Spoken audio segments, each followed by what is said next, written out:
Hi, I have as my guest today on Faith in an Ever-Changing World, Andrew and Jay Huff with Huff Media Productions. And they are going to be talking with us today about a movie that they are producing. And so once we get them welcomed properly, because I do like to welcome our guests with a trumpet.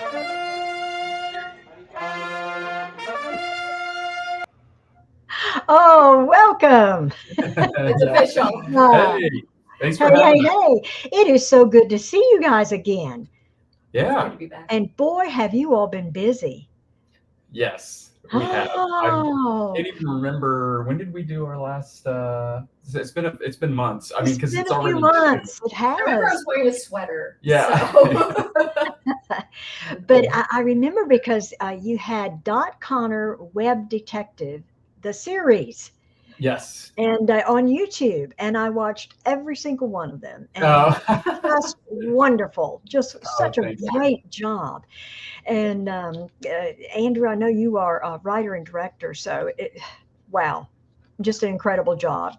Thank you. And now, though, you have a movie, so please tell us about it. Yeah. Well, kind of the short story long. No, I'm just kidding.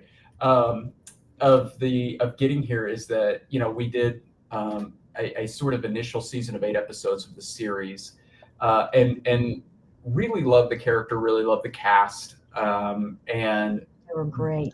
we're coming up with ideas, for season two. And it, at the same time that we're creative, we're also business people. We run a business together, and we're really looking at the economics of trying to continue developing independent streaming Yeah. content. And it's a little tricky. It's not easy, and more often than not, on the creator side, it's difficult to raise the capital needed to be able to produce it because it's not really seen as a profitable venture. And so, Mhm. but we were like, well, we don't want to give up on this thing. Right. And so what do we do with these ideas that we have for season two of our series? And we just kind of watching the industry unfold over the last couple of years, we started to really get a sense of the opportunity that started to develop in theatrical feature films. Mm. And really, it kind of came down to that economic decision of saying, hey, it's a little bit harder to make an independent streaming series profitable, especially a Christian one. But we believe that theaters are still a viable location for families to go find entertainment. And Sure. what we are also seeing is that we felt like a lot of the traditional studios were not giving audiences the family entertainment that they wanted to go see in movie theaters. And so I just approached Jay one time, or I guess this was back in September of 23, maybe even sooner than that. And I was like, hey, what if we did a movie instead of a series? And so she was like, go write the script and we'll see what happens. And kind of fast forward to now, we've just been on this incredible journey of making the Dot Connor Webtective movie, which some people ask this, and so I'll go ahead and clarify. It's not the series that has been repackaged as a movie. It is a brand new storyline that we filmed and crafted it as a movie that, if you've seen the original Dot Connor series, there's a lot of, I mean, it's really fun. Even if you haven't, the movie, I think, still works. Like you don't have to Right. have seen the series in order to enjoy the movie. And then ultimately, we were like, hey, let's make something that we would take our family to go see in movie theaters. And so that's kind of how we Yes. got to where we are. Yeah, yeah, yeah. Family movie. I mean, it worked for. It was something definitely for us, but I mean, some of the strategy behind it. I mean, it's true strategy. It's not just we wanted to go make a Yeah. movie. Oh, Uh, yeah. Strikes. I mean, the way people weren't showing up for movies because of the content, but we Mhm. knew that family movies were still very viable. One of the more dependable kind of genre that comes out into the theater. And I mean, even for us, we would sooner go see a family movie with the family and share that experience with them than just go do one that we would, you know, want to see. Sure. But also with the strikes, the way they were going, and then there was more strikes upon that. Like, it was one of those things where you could almost project and say 2025, that calendar, that theater calendar is not filling up. And a lot of the stuff that was taking it up, like, we already knew Snow White was not going to hit. Nobody was going to we already knew that. 2020. Easy to predict that. Yeah, our goal originally was to go up against Snow White. We wanted to release with Snow White and say, you know, vote with your dollars. You know, do you want more of this, or do you want actual good content for your family? And yes, it's just the way, you know, obviously Lord's plan, but like, it's just the way things financially happened. It was like, but now I'm really, really happy with where we're intending on releasing the movie. And so I think, but again, it was a strategy. It wasn't just, oh, we want to, you know? Yes. Yeah. And of course, you have to take a look at every aspect of the project too, and what's all involved, and finances, and all those kinds of things. So, and I will say that, kind of along those lines, Shannon, you know, there is and this is a rabbit hole, so I don't intend to derail the podcast in this direction. No, go ahead. But I do think that there is quite a bit of control that exists in the industry at large when it comes to these type of films, and in terms of bringing these stories to families, because, you know, it is kind of, I don't know if it makes me sound like a conspiracy theorist, but, you know, if you get the right story, if you get certain stories in front of families, you can have quite a bit of sway over the minds of the children, right? And that's not just in theaters. I think that's kind of all over, which is why we even got into doing what we're doing in the first place, because we felt like the values that were being presented to our kids were antithetical to what we were and what we valued. So, you know, there's what we're doing is not just an economics thing for us, of hey, here's an opportunity and the door's open and there's families that would love to have this sort of thing. It's also us kind of taking a stand and going, hey, we're going to push back against sort of the darkness that's coming into children's entertainment. And there's certainly, you know, forces at play inside of that, whether they're actually within the industry or even with outside of it, who don't like that. You know, so that we anticipate obstacles for what we're doing. And then even further, that the way I like to liken it is we're holding the door for the next filmmaker. We know, you know, we're not going to be the only movie that a family's going to want to watch in 1 year. They're going to want to watch more.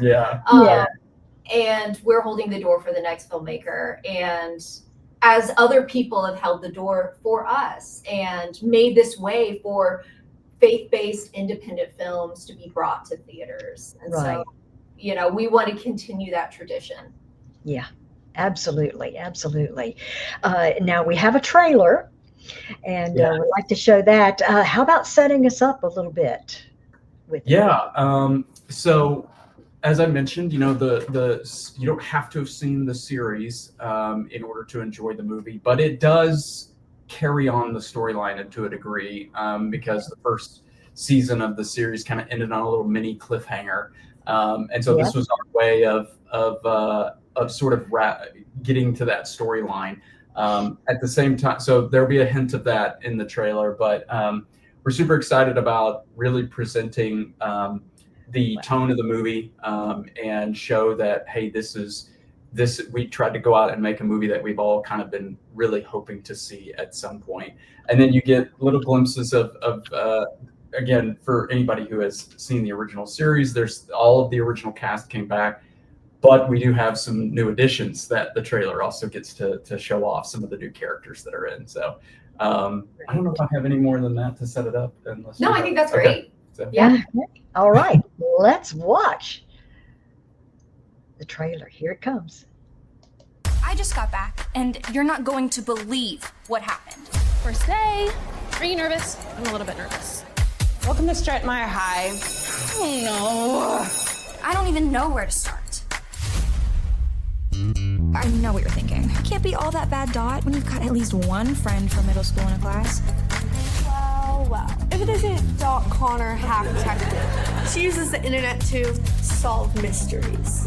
There was no way my day was gonna go well. No, stop! No! And it doesn't help that there's, well, the other problem. No one knows where you are. No one is coming to save you. I feel a mystery coming on. Hey, Dot, think you got an unread message. It's from my dad. What is a Webtective, and why did you send it to McFarlane Park? It's geocaching. We go to a location and are given the next clue. Can I see that? I don't think it's that precise. All right, Mr. Know-It-All, tell us where the list is. Now, Hulu! I made it! Just like Mom said. So what do we do now? We'll have to go tomorrow. Dot Connor skipped school. What is going on? No, it feels like your life is out of control, but it's okay because God knows all about it. We gotta go now. Dot, don't forget your case notes.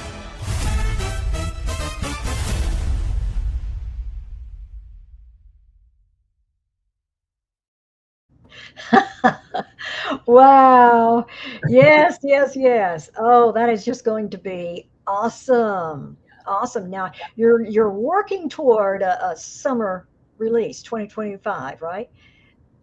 That's right, because the movie takes place her first week of school, as we talked about that. And so, and you can see that in the trailer, and we're just like, well, that's the season, that's the temperature of what everybody's thinking. Like, why not have a movie that is right there where the kids are at that moment? And August, you know, everybody kind of starts school sometime in August, maybe like, you know, beginning of September. And so that really is a great time, I think, to release a film. We want to do it before they get into school, because I know it gets right once they start. But so prior to Labor Day would be ideal. Yeah, prior to Labor Day. And then obviously Disney doesn't really love sharing their release dates, so not doing Freakier Friday. Yeah, we can't kind of go too competitive against, and it's really just a space issue, you know, trying to get available screens and stuff. So. Right.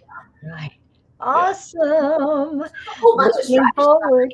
So it's really, you know. You know, as I was watching it too, I was thinking of kind of your question about setting it up, and I haven't really said this, but I kind of love the fact that sometimes with a trailer, it gives away the entirety of the story, you know, or it might show you all the best parts of the trailer. Right. And you go, and I like our trailer because like it really doesn't tell you the story at all. Yeah. And like there's a lot of surprises, and so then there's quite a bit of comedy in the movie, and like the trailer doesn't.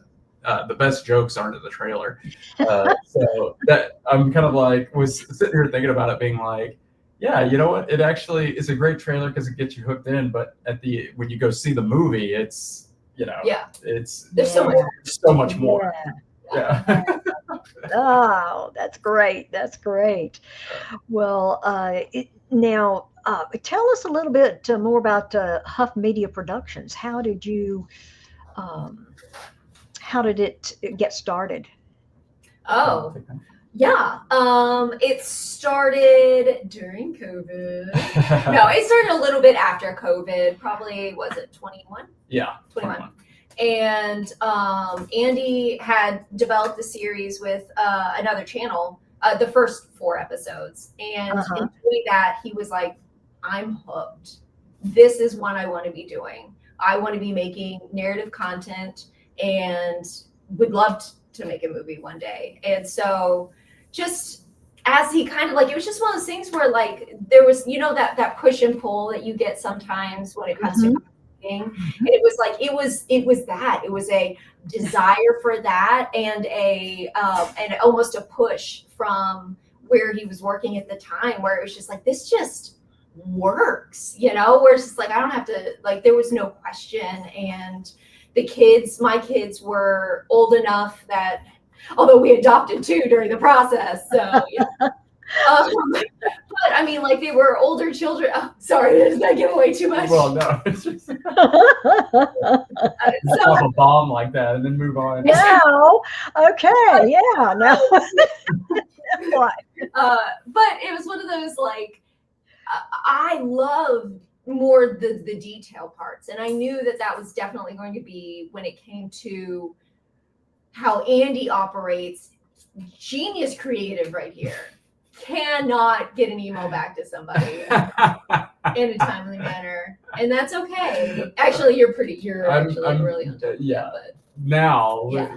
seeing how sometimes nobody People emails you back. appreciate Yeah. Yeah. Being on the other end of it, it's Yeah, like, if it takes me 2 definitely. weeks, at least you got something back. Yeah. So I was like, that's definitely something that I can help with. And I think I said this in the last podcast we were on, where it was just like, I wasn't ready up to that point. I wouldn't have been able to do the job, been the helpmate that he needed in Huff Media Productions if it had come along any sooner. And so it really was like God's timing to grow me, maybe, but like, you know, to be able to be in tandem with Huff Media Productions. And so I am merely producer, but I think that's definitely, like, we are a great team in that. And so that's how Huff Media Productions like started. And then we've been doing projects for, you know, other clients and stuff like that, and filling in, you know, he'll be director on one, or he'll be a writer on one, and I'll come on and be a producer on a different one.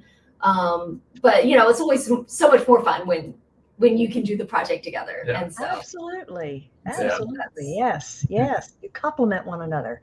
That's great. have I told you? You both have your specialties, you know. Yeah, that's for sure. Well, and I think that's a great point to bring up, because and we happen to be husband and wife, which is incredibly helpful to the dynamic. But at the same time, it's like bringing the different skill sets into it and complementing is what can help a business thrive in a way that someone doing it by themselves might not really, you know, or if we had competing skill sets, and this, you know, if we were trying to do the exact same thing together, could make it a little bit more difficult. But it really is one of those, like, there's things that she'll do and she's like, I enjoy doing this, that I would, you know, I'm like, please take that away. I don't want to do that, you know. And then same thing with her, where she's not, you know, trying to vie for position with anything I'm doing. So the complementary thing, I mean, and that's true even in a marriage relationship as well, just in terms of, and any kind of like partnership that you have, it's like looking for those people that complement you rather than become obstacles to each other. And that's not to say that, like, I could certainly be as much of an obstacle as she might, or anything like that. And so, yeah, it's the complementary skills that I think we kind of knew we had, but really having a business together is really like, brought those out in a way that actually absolutely got us to this point for sure. And that's wonderful, because I'll tell you what, it's hard. In business, period, you know, whether you're complimenting each other or not, and it can be hard either way. Absolutely. You know, we all move through seasons, and I like to ask my guests this question. So what season are you all in right now, and how is faith helping with it? I can start if you want, or do you have an I idea? want to know what season, what you're thinking. I'm probably going to. Okay. Oh yeah. Okay, then let's go. I'm probably going to surprise her. So this will be. It's going to be a season, like Christmas. Like, I don't know. Yeah, right. Because I think we could, and I'm trying to go with something maybe that's sort of not obvious, because like we're in the season of trying to get a movie into movie theaters. Yes, exactly. That's kind of an obvious one where it's like, Yeah.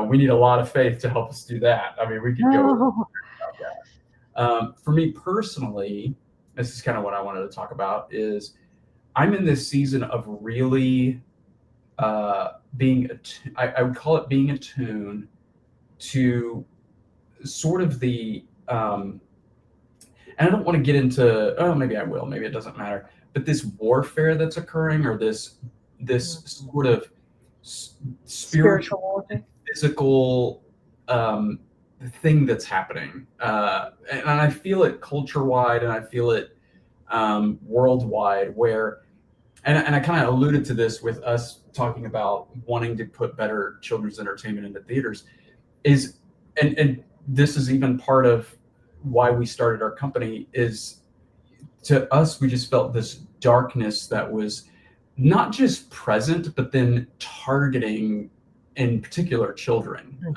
And I'm in this season of being really attuned to that. And when I say really attuned to that, one of the things I should, or the way I should probably say it, is I'm in this season of doubling down on my biblical worldview of saying, hey, if it doesn't align with scripture, it's not that I'm neutral towards it anymore. Like I don't feel like there is such a thing as neutrality when it comes to God and scripture and where he expects people to be, in the sense of, I mean, obviously there's scripture that talks about, if you are not for him, then unfortunately you are against him. Yeah. And I think there was a part of me, and I get that other people are here and have been here for a long time, and I don't judge anybody for being there, but I would hear that, but always often kind of think of non-Christian people as being way more neutral than anything, is kind of how I always kind of thought about it, because I didn't expect them to be antagonistic, right? And I'm in this season of going, I think they're antagonistic towards God, the Bible, towards his people, in ways that, like, I think I would have been a lot more charitable before. And again, that's not to say that I look at every non-Christian as like an enemy, you know. But I'm very, very protective of children, very protective of God's people. And when I feel like they are under attack or they are targeted, it really, I'm in this season of being really bothered by that. And the way faith is helping me through that is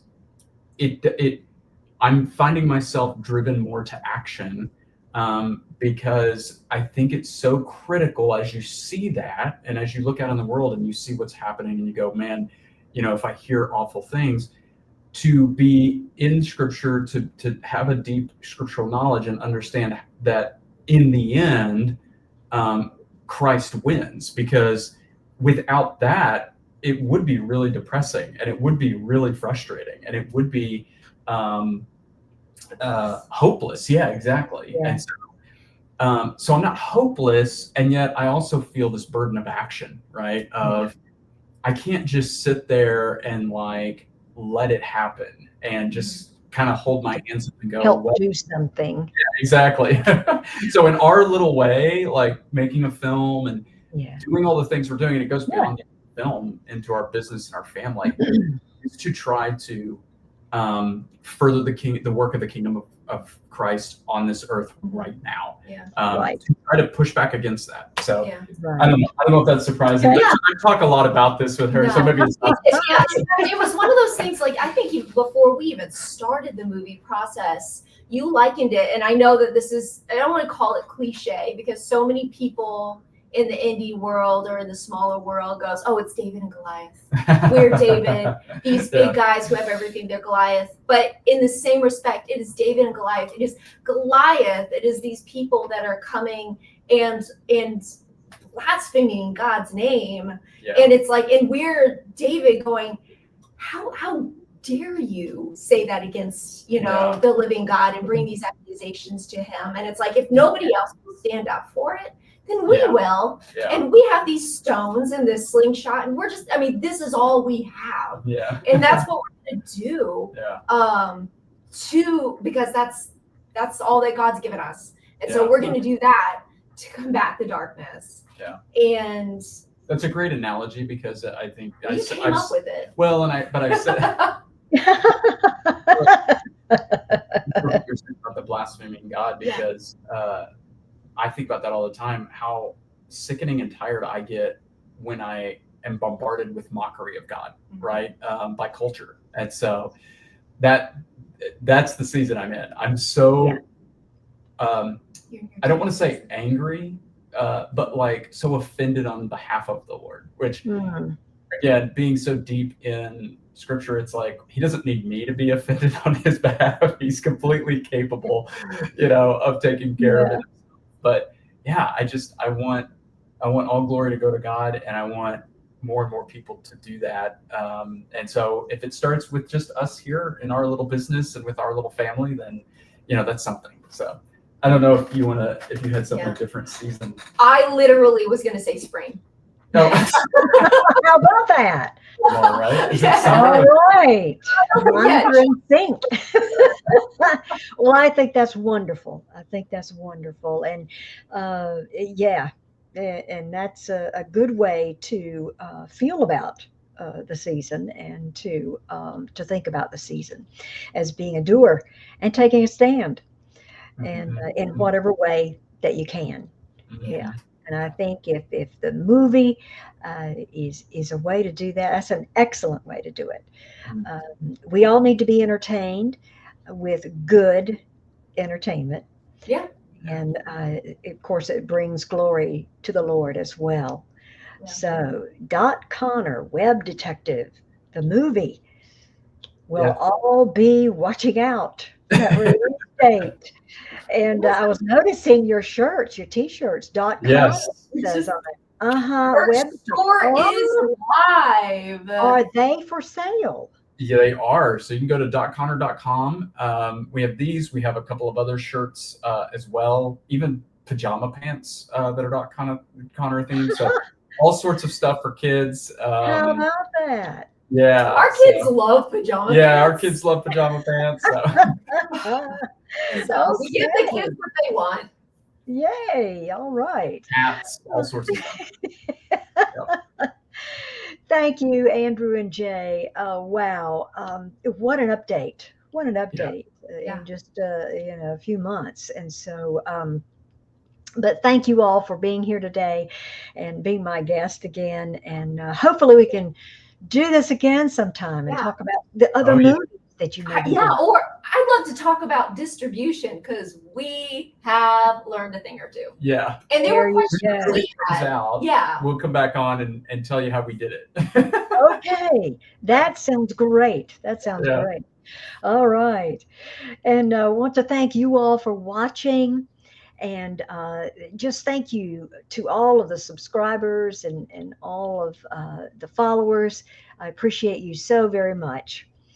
And have a great day. And remember, keep looking up where our help comes from and keep moving forward with faith.